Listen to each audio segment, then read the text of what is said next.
What's up, guys? I'm Bob Tompkins with 3 Max Moves. Matt Jordan with Brews on Main, Brews on the alley. And this is Beer of the Week. Yes, it is. How you doing, brother? Well, my brother, how are you? Doing real well. Awesome. So today we have an Imperial Stout by Olde Hickory Brewing.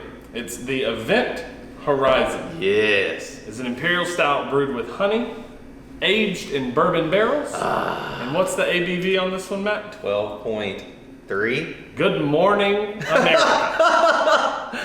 Hey. We are gonna have a day. We're gonna get started right. For those of you that need the reminder, we drink these at noon. So this is a lot of fun for us. Yes. All right. So I think we'll crack this open. Do you want to drink first? I think it's your turn. All right. Well, I'll drink first then. All right, guys. So Olde Hickory Brewing, the Event Horizon, a nice 12.3 percenter. Start the day off right. I can already smell it.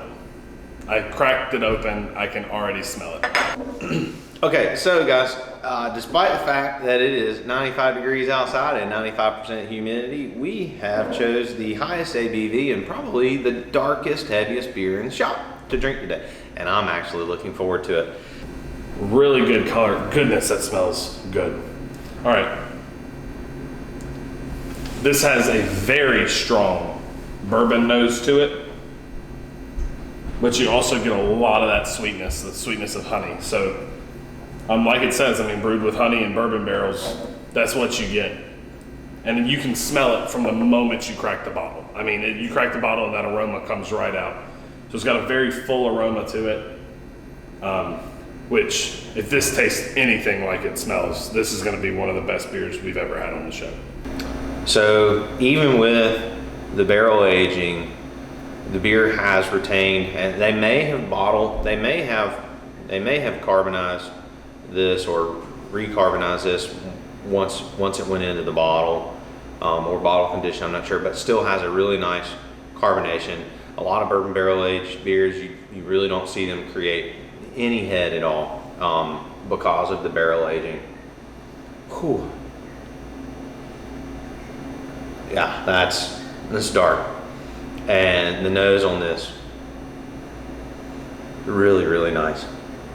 Let's check it out.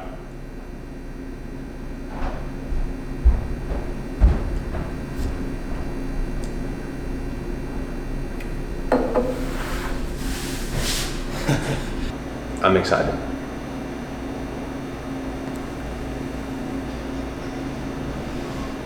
This is the best Imperial Stout I've ever had in my life. The bourbon flavor is there. You get some chocolate notes.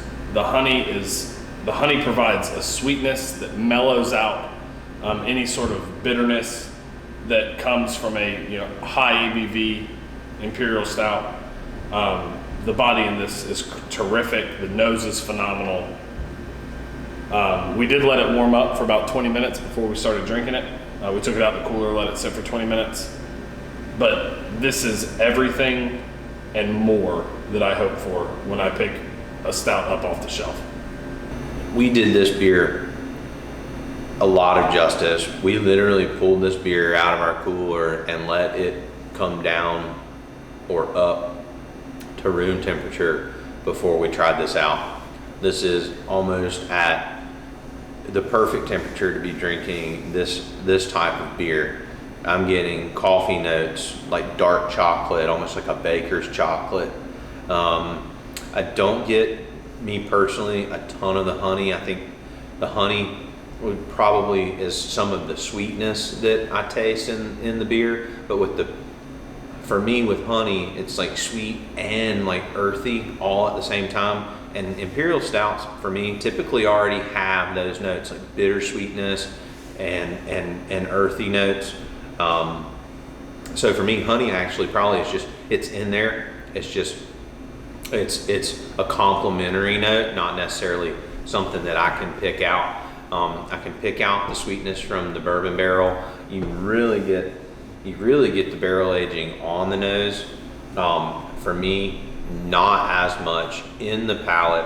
There's a little bit of it on the finish, but it's not an overwhelming. This is still an Imperial Stout. And with this style, I'm always a little worried because when we did Dragon's Milk, which is technically a similar style, Imperial Stout aged in bourbon barrels, it brought back some bad experiences for you. Right. And so I was a little worried, and I think that's where Dragon's Milk comes in really, really sweet. This stays in almost, for me, this stays in that dark chocolate. It has a little bit of sweetness. Yep. I mean, I got a little bit of honey when I tasted it. But I feel like there's almost a little bit of like a molasses feel to it. It has kind of that molasses feel in your mouth. Yep. And I think that's primarily where I'm getting the honey. Okay. You know. Yeah, and I mean, I guess with you when you kind of combine the barrel aging, molasses is one of those notes that you can get in bourbons. I think the cool thing about when you pair bourbon with an Imperial Stout, because if you do bourbon just neat with just straight out of the glass, it can be very, very, very heaty or very hot. Right. You know, just a lot of alcohol straight in your face. You add a cube to it, you can, or a splash of water, and you open it up a little bit.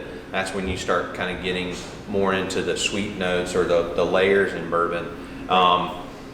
This is, for me, that's kind of what aging beer in bourbon barrels does. It tends to allow the sweeter notes and the molasses notes of a bourbon to show, because the beer's kind of keeping the heat away, keeping right. It's aspiration or whatever, where you just get hit in the face with just this, Right.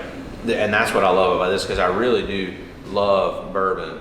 And then pairing it with, I think this is the best beer style. There's been other styles of beers that I've had that have been barrel aged. I think this is like the perfect marriage. Yeah, Imperial Stouts marry very well with the barrel aged, and the one that of everything that I've had, it's always been KBS. That's where I've gone to. It's like every Imperial Stout that has been in bourbon barrels, that's kind of like the gold standard. Yeah. Oh no, I agree. It's one of the rarest, hardest to get, highest sought after for sure. Right. Yeah. But this one, I was shocked when I took the first sip of it, because I was like, this is the only one that I would categorize in that same gold standard. I like it. Arena. Because it's complete. It's got kind of everything you look for. Agreed. And there's nothing harsh about it. And the nose is maybe the best nose I've ever gotten. Yeah. On a stout. You didn't have the pleasure of cracking open the bottle. But when I cracked open the bottle, I immediately smelled it. Nice. So it's got a very, very strong nose, but it's extremely well received. I like the way that's how that's classified, because it's strong nose, but it's not an aggressive. It's not an aggressive nose. I've had a ton of barrel aged Imperial Stouts, and I would put this on par with any of the ones I've ever had. Yep. And so this has been a longer episode because we've loved this beer. We've had to talk about it more than normal, but you need to try this one. Yeah, I agree. It's that good. Yep. Cool. Well, we'll see you next week on Beer of the Week. Look forward to it.